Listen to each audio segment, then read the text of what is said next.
Hi అండి, అందరికీ నమస్తే. Welcome to Shivangi vlogs. చాలా రోజుల తర్వాత మళ్ళీ ఈ రోజు లాంగ్ వీడియో చేస్తున్నాను. ఈ వీడియోలో మీ అందరితో ఒక విషయం గురించి మాట్లాడాలనుకుంటున్నాను. ఏంటి ఆ విషయం అంటే, బిగ్ బాస్ షో జరిగినన్ని రోజులు కూడా యూట్యూబ్ లో, ఇన్స్టాగ్రామ్ లో నా వీడియోస్ కింద కామెంట్స్ చేస్తూ, అలాగే నాకు పర్సనల్ గా కూడా మెసేజెస్ చేస్తూ, బిగ్ బాస్ లో పలానా ఈ పర్సన్ ఉన్నారు, ఆ పర్సన్ కి మీరు సపోర్ట్ చెయ్యండి అని చెప్పి ఒక 2-3 సార్లు చెప్పారు. నేను బిగ్ బాస్ చూడట్లేదు, నాకు బిగ్ బాస్ చూసేంత టైం లేదు, నా ఫ్యామిలీతో టైం స్పెండ్ చేయడానికి నాకు టైం సరిపోవట్లేదు, ఇంకా బిగ్ బాస్ నేనేం చూస్తాను అని చెప్పి వీడియోస్ చేసి పెట్టాను కదా. దాని తర్వాత నాకు కొంతమంది పర్సనల్ గా మెసేజెస్ చేస్తూ మరి సోల్జర్ వైఫ్ అని చెప్పుకోవడం కాదు, ఇలాంటి వాళ్ళకి సపోర్ట్ చేసి చూపెట్టండి అని చెప్పి కొందరు తిట్టడం కూడా చేశారు తెలుసా. కాకపోతే ఇలా మాట్లాడింది, ఇలా మాట్లాడిస్తుంది ఆ పర్సన్ కాదు కదా. నేను వీడియోస్ ఇలా చేయడం వలన తన మీద ఏమైనా ఎఫెక్ట్ పడుతుందేమో, అప్పుడు already Bigg Boss show run అవుతుంది అనమాట. అప్పుడు పలానా ఈ పర్సన్ ఫ్యాన్స్ వచ్చి నాకు ఇన్స్టాగ్రామ్ లో తన గురించి వీడియోస్ చేయట్లేదని చెప్పి నన్ను తిడుతున్నారు, సో అని చెప్పి దీని గురించి డిస్కషన్ పెట్టానే అనుకోండి.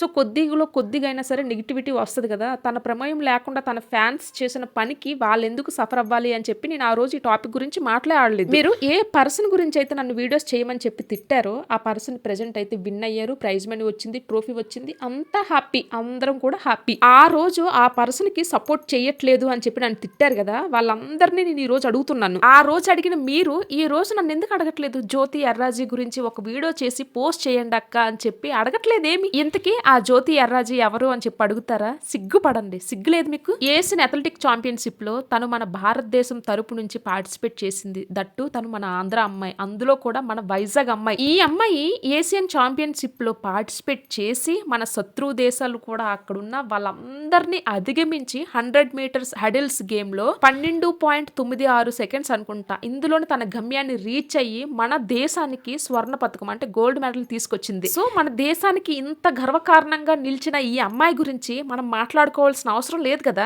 కొంతమంది సోల్జర్స్ కూడా ఈ మధ్యన యూట్యూబ్ ఛానల్స్ అలాగే ఇన్స్టాగ్రామ్ ఛానల్స్ పెట్టుకొని వీడియోస్ చేస్తున్నారు కదా, వాళ్ళందరూ కూడా మన సోల్జర్ బిగ్ బాస్ హౌస్ లో ఉన్నారు, మనం సపోర్ట్ చేయాలి, తను గెలిస్తే మనం అందరం గెలిచినట్టే, ప్లీజ్ సపోర్ట్ చేయండి, ప్లీజ్ సపోర్ట్ చేయండి అని చెప్పి నెత్తి నోరు మొత్తుకున్నారు కదా. అలాంటి వాళ్ళని నేను సూటుగా ఒకటి అడగాలని చెప్పి అనుకుంటున్నాను. ఎందుకు అతనికి సపోర్ట్ చేయాలి? దేనికి సపోర్ట్ చేయాలి? ఒకసారి చెప్పండి. తను గెలిస్తే సోల్జర్స్ అందరూ గెలిచినట్టే ఎందుకు అవుతుంది? తను బిగ్ బాస్ స్టేజ్ పైన నిల్చొని కరాఖండిగా చెప్పేశాడు, నాకు సోల్జర్ అవ్వడం ఇష్టం లేదు, నాకు ఇండస్ట్రీకి వెళ్ళడం ఇష్టం, మంచిగా హీరో అవ్వడం ఇష్టం, నాకు నటించడం ఇష్టం, మా మమ్మీ డాడీ ఫోర్స్ చేస్తేనే నేను ఈ సోల్జర్ అనే లైఫ్లోకి వెళ్ళానే తప్ప నా లైఫ్లో అదొక గోలు కాదు, అదొక ఏమో కాదు, నాకు అసలు అది ఇంట్రెస్టే లేదు, అన్ఎక్స్పెక్టెడ్గా వెళ్ళానే తప్ప నాకు దాని మీద ఎటువంటి ఇంట్రెస్టు లేదు, నాకు ఇండస్ట్రీకి రావడం ఇష్టం, నాకు హీరో అవడం ఇష్టం, నా ఏమిది, నా గోల్ ఇది అని చెప్పి తను డైరెక్ట్గా చెప్పేశాడు అందరికీ. అలా తను డైరెక్ట్గా చెప్పేసిన తర్వాత కూడా సోల్జర్ సోల్జర్ సోల్జర్ అని చెప్పి మీరు నెత్తు నోరు ఎందుకు మొత్తుకుంటున్నారో నాకైతే అర్థం అవట్లేదు. బిగ్ బాస్ నడుస్తుండేటప్పుడు ఒక పారామిలిటరీకి సంబంధించిన ఒక బ్రదరు ఇలా చెప్పారనమాట, మా దాంట్లో 90 డేస్ లీవ్ ఇస్తారు, 90 డేస్ దాటిపోతే గనక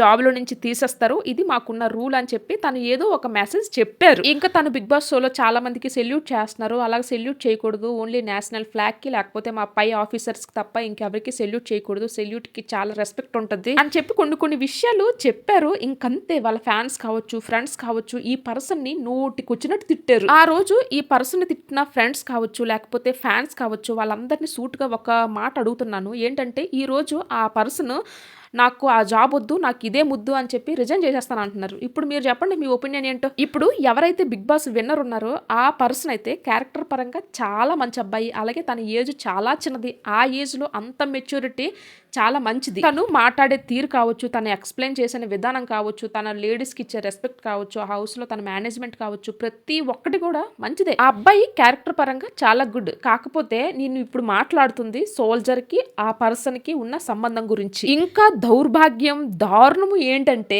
బిగ్ బాస్ విన్ అయ్యి తను బయటకు వచ్చిన తర్వాత స్కూల్స్, కాలేజెస్, డిఫెన్స్ అకాడమీలు, ఇంకా జాబ్ కోచింగ్ సెంటర్లు ఇవన్నీ ఎలాగ తయారయ్యాయంటే మరి దారుణం తెలుసా. ఎందుకు అలా అంటున్నానంటే, ఆపరేషన్ సింధూర్ లో మన తెలుగు జవాన్లు ఎంతమంది వీరమరణం పొందారో ఎవరికైనా తెలుసా? ఒక్కడికి తెలియదు. ఇప్పుడు ఒక కోచింగ్ సెంటర్, ఒక డిఫెన్స్ అకాడమీ వాడికైనా, ఒక కోచింగ్ సెంటర్ వాడికైనా, లేకపోతే ఒక ఇన్స్టిట్యూట్ నడిపిస్తున్నోడికైనా, ఎవరికైనా ఆపరేషన్ సింధూర్ లో ఎంతమంది సైనికులు అమరవీరులు అయ్యారో మీకు తెలుసా? అంతెందుకు, చిన్న పిల్లడు మురళీ నాయక్ అగ్నివీర్ తన ఏజ్ ఎంత? చాలా చిన్నది. 21 20 లేకపోతే 22 ఇయర్స్. ఆ పిల్లడు అగ్నివీర్‌లో జాయిన్ అయ్యి తన ఆపరేషన్ సింధూర్‌లో వీరమరణం పొందాడు. ఒక్క కాలేజ్ వాళ్ళైనా, ఒక్క స్కూల్ వాళ్ళైనా, ఒక్క డిఫెన్స్ అకాడమీ వాళ్ళైనా, ఒక్క ఇన్‌స్టిట్యూట్ నడిపించిన వాళ్ళైనా ఈ పిల్లడు మా స్కూల్‌లోనే చదివాడు, మా కాలేజ్‌లోనే చదివాడు, మా దగ్గరే కోచింగ్ తీసుకున్నాడు. మా దగ్గర చదివితే దేశం పట్ల ప్రేమను పెంచుతాం, దేశం కోసం ప్రాణం పెట్టి పనిచేసే అంత సత్తా పెంచుతామని చెప్పి ఒక్కడైనా ఆ పిల్లడిని బ్రాండ్ అంబాసిడర్‌గా తీసుకున్నారా? నాకు సోల్జర్ జాబ్ వద్దు, నాకు ఇండస్ట్రీయే ముద్దు అని చెప్పిన వాళ్ళని మీరు ఇన్వైట్ చేసి సన్మానం చేసి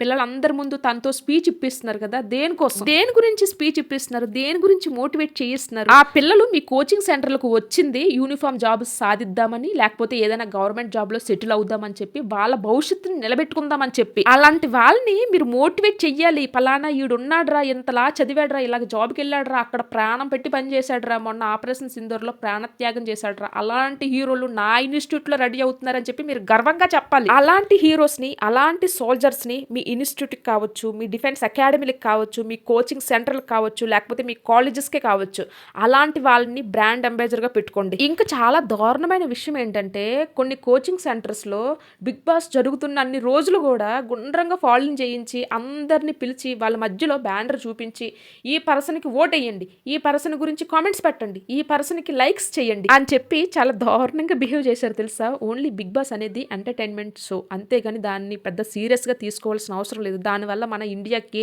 లేకపోతే మన ఆంధ్రప్రదేశ్కి ఉపయోగం ఏమీ లేదు. ఇంత నేను ఎందుకు చెప్తున్నానంటే, యూత్ ఎటే వెళ్తుంది నేనేం చెప్పను. మీరు నాకు పెట్టినట్టు కామెంట్స్ నా అన్వేషణ అని ఉన్నాడు కదా అక్కడ, ఆ అన్నకు పెట్టండి, శుభ్రంగా దోలు తీర్చి వదిలేస్తాడు. ఇంకొంతమంది అయితే యూత్ బిగ్ బాస్ లో ఉన్న వాళ్ళ పేర్లని చేతుల మీద పచ్చబొట్లు వేయించుకోవడం, కాళ్ళ మీద పచ్చబొట్లు వేసేసుకోవడం, వాళ్ళ కోసం చేతులు కోసేసుకోవడం, వాళ్ళ కోసం ధర్నాలు చేయడం చేశారు. డైరెక్ట్ గా నేను యూత్ ని ఒక్క మాట అడగాలనుకుంటున్నాను. 3 నెలల పాటు బిగ్ బాస్ని మీరు చూస్తూ ఉన్నారు కదా, దానివల్ల మీకు ఉపయోగం ఏంటి? ఉపయోగం ఏముంది?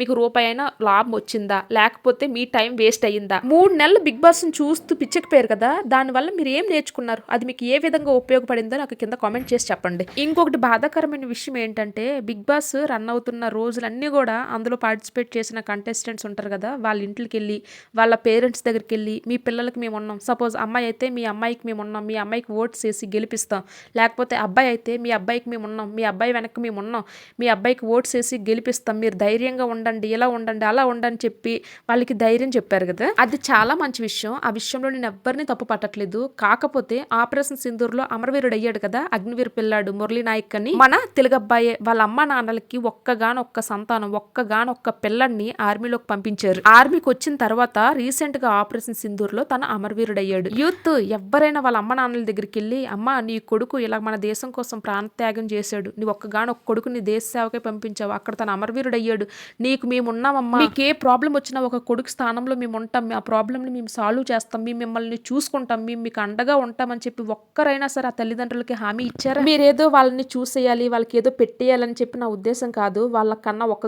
కొడుకే వాళ్ళకి చాలా మంచి పేరు, చాలా పెద్ద పేరు తెచ్చిపెట్టి అతను అయితే పరలోకానికి వెళ్ళిపోయాడు. వాళ్ళ గురించి పక్కన పెడితే, ఆ బయటోళ్ళ గురించి పక్కన పెడితే, మిమ్మల్ని కని పెంచి ఇంత పెద్దోళ్ళని చేశారు కదా మీ తల్లిదండ్రులు బాధ ఏంటో మీరు అర్థం చేసుకున్నారా? అందరూ సక్సెస్ అవుతున్నారు, మీ తల్లిదండ్రులకు నువ్వు సక్సెస్ అవ్వాలి, నువ్వు మంచి పేరు తెచ్చుకోవాలి, నువ్వు మంచి పేరు తెచ్చుకొని వాళ్ళకి మంచి పేరు తెచ్చి పెట్టాలి అని చెప్పి ఆశ ఉండదా? ఎవడో పేరు నువ్వు చేతుల మీద పచ్చబొట్టు వేసుకుంటున్నావే, వాడి వల్ల నీకు ఏంటి ఉపయోగం? నువ్వు నిద్రాహారాలు మానేసి వీళ్ళని గెలిపించండి, వాళ్ళని గెలిపించండి, ఈ సినిమా చూడండి, ఆ టికెట్ కొనండి, ఇక్కడికి వెళ్ళండి, అక్కడికి వెళ్ళండి అని చెప్పి నేను ఒక ఫ్యాన్ని, పలానా ఈ హీరో ఫ్యాన్ని, లేకపోతే ఈ హీరోయిన్ ఫ్యాన్ని అని చెప్పి భజన చేస్తున్నావు కదా, వాళ్ళ వల్ల నీకు ఏంటి ఉపయోగం? వాళ్ళ వల్ల నీకు ఏమైనా ఉపయోగం ఉందా? వాళ్ళు నీకేమైనా సహాయపడుతున్నారా? నీకేమైనా మనీ ఇస్తున్నారా? నువ్వు అలా చెప్పుకోవడం వల్ల నీ కుటుంబాన్ని పోషించుకోగలుగుతున్నావా? నీకేమైనా ఉపయోగం ఉంది అంటే తప్పకుండా అలాంటి పనులు చెయ్యు. నువ్వు సపోర్ట్ చేస్తున్న వాళ్ళందరూ ఒక మంచి స్థితిలో ఉన్నారు, నువ్వే స్థితిలో ఉన్నావో ఒకసారి ఆలోచించుకో. సపోజ్ ఇప్పుడు ట్రెండింగ్ లో ఉంది బిగ్ బాసే కాబట్టి బిగ్ బాస్ గురించి మాట్లాడదాం. పలానా ఈ విన్నర్ గురించి మీరు రాత్రి పగలు నిద్రాహారాలు మానేసి వీళ్ళకి ఓటేయండి, వాళ్ళకి ఓటేయండి, ఇలా చేయండి, అలా చేయండి అని చెప్పి ఓ కింద మీద నెత్తు నోరు కొట్టేసుకున్నారు కదా.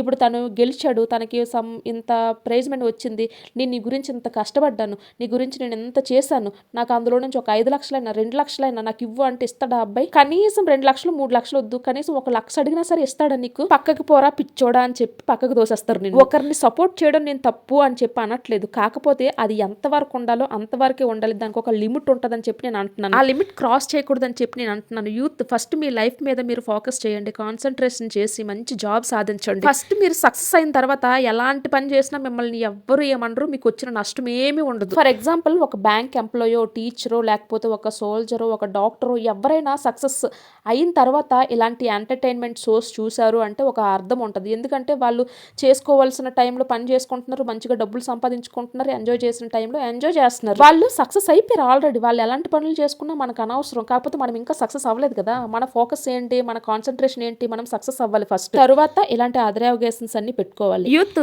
ఒక్క విషయం ఆలోచించండి. మీరు సినిమాలో చూసిన ఆ హీరో కోసమో, లేకపోతే ఈ హీరో కోసమో, బిగ్ బాస్ లో చూసిన ఆ ప్లేయర్ కోసమో, ఈ ప్లేయర్ కోసమో మీరు గుండెలు బాధేసుకుంటే నష్టం మీకే. వాళ్ళని అభిమానించండి, తప్పులేదు. కాకపోతే ఎంతవరకు ఉండాలో అంతవరకే. మీకే ప్రాబ్లం వచ్చినా, మీ ఫ్యామిలీకి ఏ ప్రాబ్లం వచ్చినా కనీసం చూడడం కాదు కదా, మీరు ఎవడో కూడా వాళ్ళకి తెలియదు. సో మిమ్మల్ని, మీ ఫ్యామిలీని చూసుకోవాల్సింది మీరే. కాబట్టి ఫస్ట్ మీరు సక్సెస్ అయ్యి మంచి జాబ్ లో సెటిల్ అయిన తర్వాత వేరే వాళ్ళ కోసం ర్యాలీలు చేయడము, లేకపోతే వేరే వాళ్ళ కోసం సపోర్ట్లు చేయడము, లేకపోతే వేరే వాళ్ళ కోసం ఏదైనా చేయడము చేయండి. అంతవరకు మీరు మీ లైఫ్ మీద కాన్సన్ట్రేషన్ పెట్టండి. ఏ కోర్స్ నేర్చుకుంటే నాకు యూజ్ అవుతుంది, నా ఫ్యామిలీకి యూజ్ అవుతుంది, నేను మంచిగా డబ్బులు సంపాదించుకోగలను అని చెప్పి ఆలోచించి అది మీరు నేర్చుకోండి. యూత్ మిమ్మల్ని నేను ఒకటి అడుగుతాను, ఎప్పుడు మనం ఒకటి కింద ఉండడమేనా? మనకంటూ ఒక బ్రాండ్ ని, మనకంటూ ఒక నేమ్ ని మనం ఎప్పుడు సంపాదించుకుంటాం? సో ఇప్పటి నుంచి మీకంటూ ఒక నేమ్ ని, మీకంటూ ఒక బ్రాండ్ ని, మీకంటూ ఒక మంచి పేరుని సంపాదించుకోవడానికి ట్రై చేస్తూ ఉండండి. పక్కాగా మీరు మంచిగా సక్సెస్ అవుతారు. 2026 లో మీరు అందరూ సక్సెస్ అవ్వాలని చెప్పి నేను మనస్ఫూర్తిగా కోరుకుంటున్నాను. ఈ వీడియోలో నా మాటల ద్వారా మీరు ఎవరైనా హర్ట్ అయి ఉంటే ఒక అక్క మంచిగా చెప్పింది కదా అని చెప్పేసి లైక్ తీసుకోండి. ఇంకా మంచిగా ఈ వీడియోకి లైక్ చేసి ఛానల్ ని సబ్స్క్రైబ్ చేసుకోండి. ఇంకా కామెంట్ కూడా చేసి కామెంట్ పక్కనే హైప్ ఉంటది, హైప్ పాయింట్స్ కూడా ఇవ్వండి. ఇంకొంతమందికి రీచ్ అవ్వాలి కదా ఈ వీడియో, సో అందుకోసమని. ఓకే అండి, థ్యాంక్ యూ ఫర్ వాచింగ్. ఇంకొక అమావాస్యకో పున్నానికో ఇంకో లాంగ్ వీడియోతో మళ్ళీ కలుద్దాం. అంతవరకు ఉంటాను మరి. Thank you for watching. Bye bye.